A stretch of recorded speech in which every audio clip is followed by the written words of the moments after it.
On the morning of May 8, 1940-2, the skies above the South Pacific Coral Sea were pregnant with impending slaughter. On the flickering edges of an early American radar screen, a dense, terrifying swarm of blips was approaching at breakneck speed. This was a massive strike force of the Imperial Japanese Navy, 60-9 elite aircraft carrying armor-piercing bombs and torpedoes. Hurtling straight toward the absolute jugular of the United States Pacific Fleet, it was a morning that would be permanently etched into the annals of naval history, marking the first time two carrier fleets engaged in a battle where neither side saw the other. But the story we are about to unfold today is not about the grand, sweeping chess match of admirals and task forces. It is about a bizarre, utterly impossible, and mind-bending light-through aerial duel. It is the story of a slow, heavy, lumbering bomber. A-plane pilots mockingly called a flying truck that found itself caught completely alone, without any fighter escort. Facing the most feared and lethal killing machine in the Pacific sky, the Mitsubishi A6M Zero. In every military manual, this is suicide. A dive bomber weighing nearly 11,000 pounds fully loaded, struggling to reach a speed of 250 miles per hour. Going up against a lightweight, hyper-maneuverable Zero fighter capable of speeds over 330 miles per hour. Equates to a survival probability of exactly zero. Yet, in a chaotic, blood-soaked window of just a few minutes, a young pilot survived. Not only miraculously survived this hopelessly lopsided meat grinder, but he brutally turned the tables, shooting down 3 Zeros, completely shattering the myth of their invincibility. This is not just one of the most unbelievable dogfights in history. It is a masterclass in tactical genius, raw nerve, and the absolute triumph of human willpower over mechanical disadvantage. To understand the sheer madness of this encounter, we have to rewind the clock and set the stage in the Coral Sea. The American carriers, the USS Lexington and the USS Yorktown, were in a state of extreme vulnerability. In a desperate bid to land a preemptive knockout blow, the American commanders had already launched their strike aircraft. This aggressive move left their own airspace terrifyingly exposed. The combat air patrol of Wildcats was agonizingly thin. Only 18 Wildcats were available in total, and a mere 9 were actually airborne on patrol. When the massive Japanese armada was detected, a chilling wave of dread washed over the American command centers. The carriers were naked. In this do-or-die moment, the captain of the Lexington issued an order that bordered on desperation. He commanded his SBD Dauntless dive bombers, aircraft designed to drop heavy ordnance, to launch and fly at wave-top height, to act as an improvised Dante torpedo patrol. It was an order dripping with dark, grim irony. The SBD Dauntless was indeed a spectacular machine, but its greatness lay in its ruggedness. It was built like a flying tank, heavily armored to absorb anti-aircraft shrapnel while plunging at near vertical angles to deliver its payload. It was never, under any circumstances, designed to tangle with enemy fighters. It was heavy and sluggish in a turn. Ordering these dive bombers to intercept nimble enemy strike planes was the equivalent of sending heavy infantry to chase cavalry. But in the military, orders are absolute. On the wooden flight deck of the Yorktown, 20-7-year-old Stanley Vejtasa as A climbed in. Affectionately known to his squadron mates as Swede, he climbed into the cramped cockpit of his SBD without a second of hesitation. He had about 5 months of combat flying experience under his belt, but his official tally of enemy aircraft was exactly 0.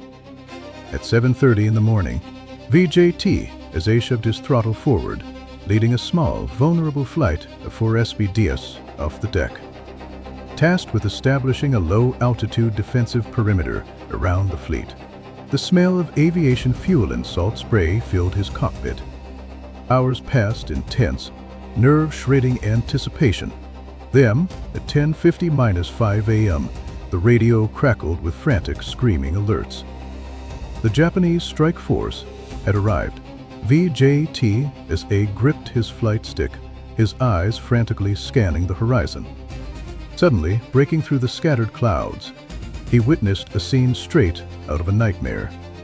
8 Japanese Aero fighters, their wings painted with the glaring red circles of the rising sun, were swarming like a pack of wolves, relentlessly attacking another flight of American SBDs.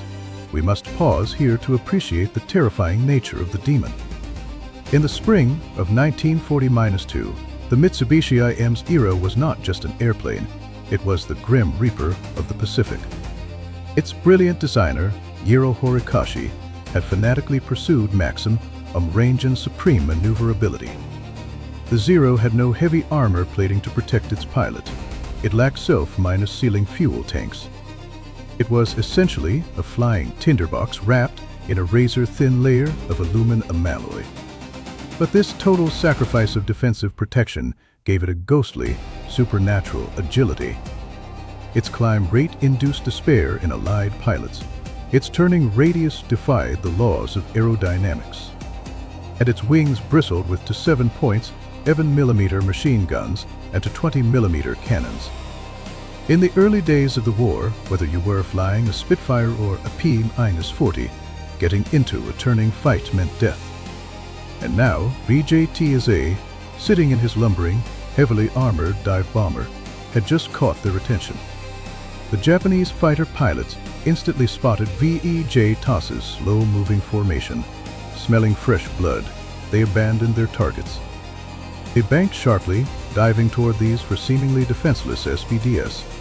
According to every established doctrine, when a slow, clumsy aircraft is bounced by superior enemy fighters, there is only one acceptable survival tactic.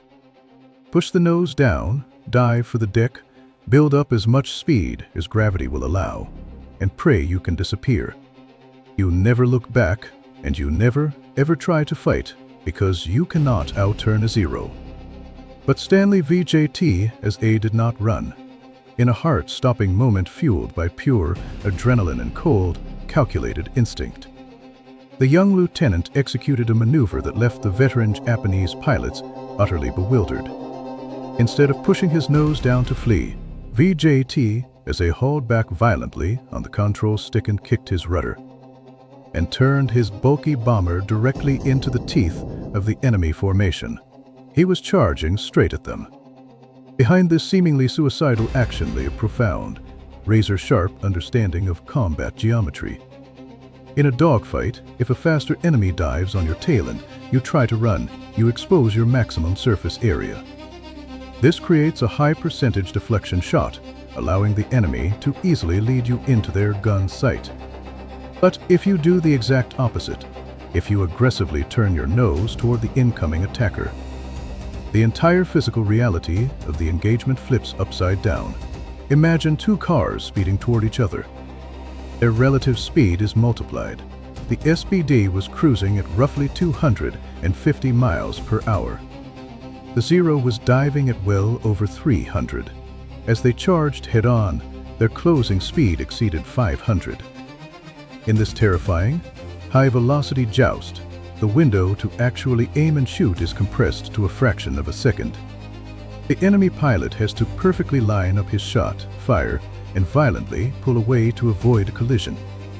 Vejtasa understood this physics equation perfectly. He was weaponizing speed and the universal fear of dying. To level the playing field, the first Zero shrieked down from the clouds, its wings flashing as cannons erupted. Tracers zipped past Vejtasa's canopy, weaving a lethal web of light.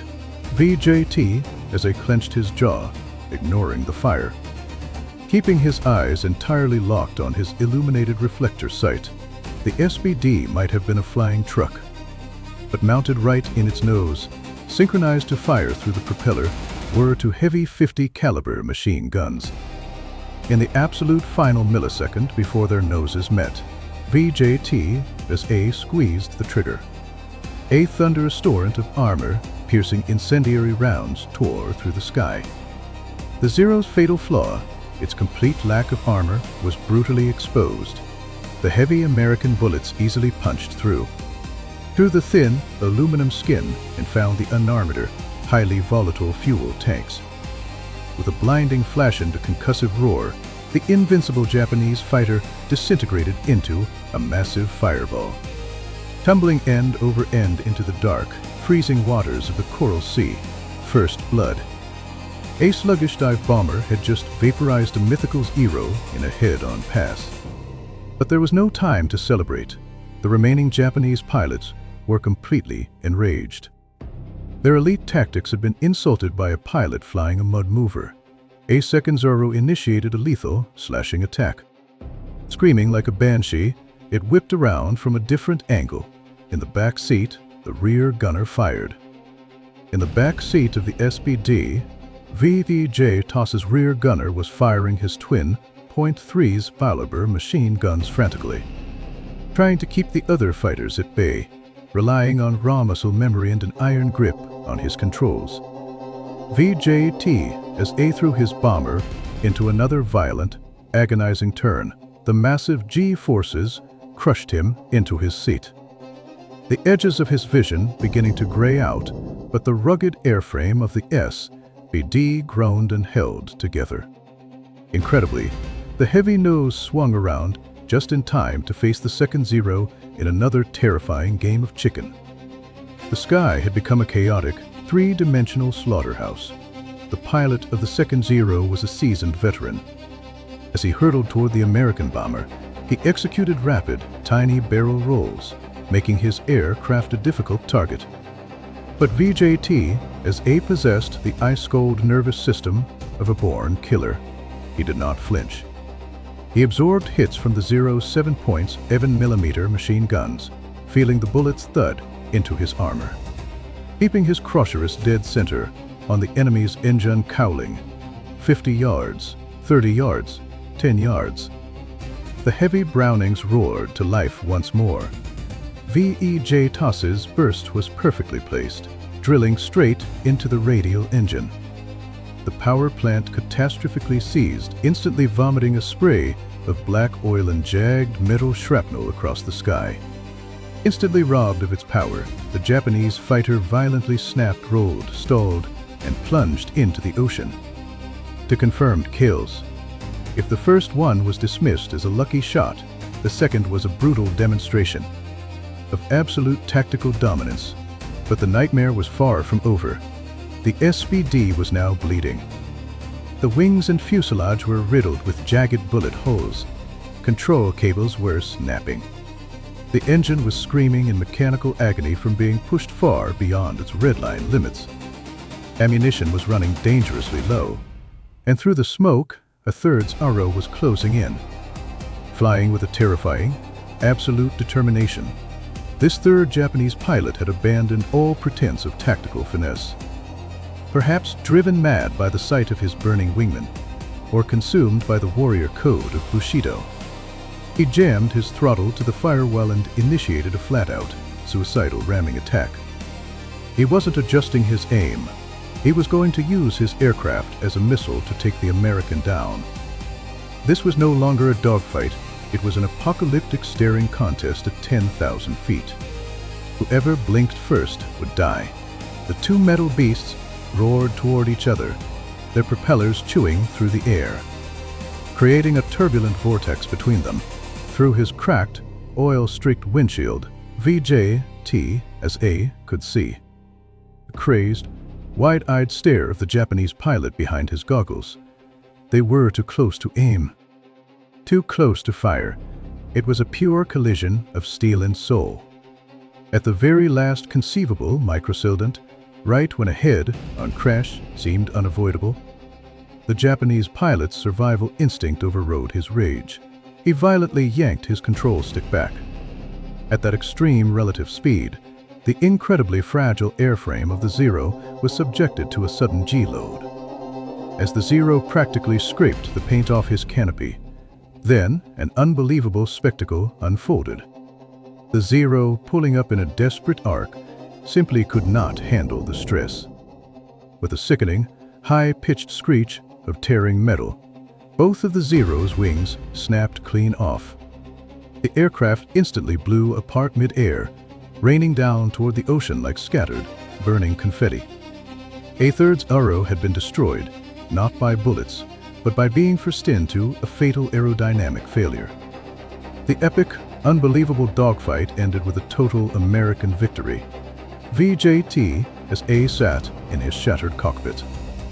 Gasping for air, his flight suit entirely soaked in cold sweat, he looked around the sky. It was suddenly, eerily empty, but the toll was horrific. The other SBDs in his flight had been shot to pieces. In a display of aerial butchery that almost defies belief, during a single, frantic sortie on that chaotic day, VJT as they shot down 7 Japanese aircraft. He tore through their dive bombers and torpedo planes, violently protecting his carrier from annihilation. In the fiercely competitive world of fighter pilots, shooting down 5 planes makes you an ace. To do it in a single day makes you an ace in a day, an incredibly rare and elite status. VJT as A didn't just become an ace, in a day he surpassed the requirement by 2 extra kills in 1 flight. It was an astonishing, historic performance that saved countless American lives and kept the enterprise afloat. Yet, military history is oft unmarred by infuriating, bureaucratic injustice. Following his display of courage, Jimmy flatly recommended him for the Medal of Honor. To every single pilot flying on the front lines, Vejtasa's actions were the absolute embodiment of that medal. However, when the paperwork reached the desk of Admiral Thomas Kincaid, it encountered a wall of bureaucracy. The High Command's reasoning was maddeningly rigid. They argued his actions were defensive in nature. Regarding his 7 kills at Santa Cruz, they determined he was ultimately just doing his job. The recommendation for the Medal of Honor was struck down, downgraded to the Navy Cross. The downgrading of his medal is still viewed as a baffling and tragic slight against one of the greatest heroes. Many of the men who flew alongside him were absolutely livid. They knew the dark reality of 1940-2. It was men exactly like Swede Vejtasa as they who dragged the fleet back from the abyss with raw, unflinching courage. But in the face of this bureaucratic snub, Stanley Vejtasa as A displayed a quiet, towering dignity. He did not go to the press. He did not write angry letters or breed resentment within the ranks. For him, true honor was not a piece of metal hung around his neck by a politician. True honor was the fact that he survived, his brothers survived, and the carrier was still cutting through waves. He was a warrior in the purest sense of the word, entirely focused on executing the next mission. Vejtasa remained in the Navy for decades, transitioning from piston engine fighters to the screaming jets. His brilliant career culminated in his command of the massive supercarrier USS Constellation. In 1970, after 30-2 years of service, he retired with the rank of captain. Those piercing eyes which had once stared down Japanese kamikazes finally looked out over a peaceful sunset. On January 20-3rd, 2013, Stanley Swede Vejtasa as they quietly passed away at 90-8. His ashes were scattered over the endless, rolling waves of the sea he had fought so ferociously to defend. He took with him the memories of an era defined by the roar of radial engines, but left a bright legacy. We are witnessing the ultimate proof that human spirit and ingenuity can bend the laws of probability. VJT as A and his clunky SBD Dauntless proved to the world that there is no such thing as an invincible weapon. There is only the unbreakable will of the warrior wielding it. So, the next time you find yourself outgunned, outmatched, and staring down an insurmountable obstacle, remember the skies over the Coral Sea on May 8, 1940-2. Remember you can shatter any myth. Like, subscribe, and drop a comment below letting us know where in the world you are watching from. If you want more hardcore breakdowns of history's deadliest miscalculations, smash that like button and subscribe. I'm your strategy observer, I will see you on the next battlefield.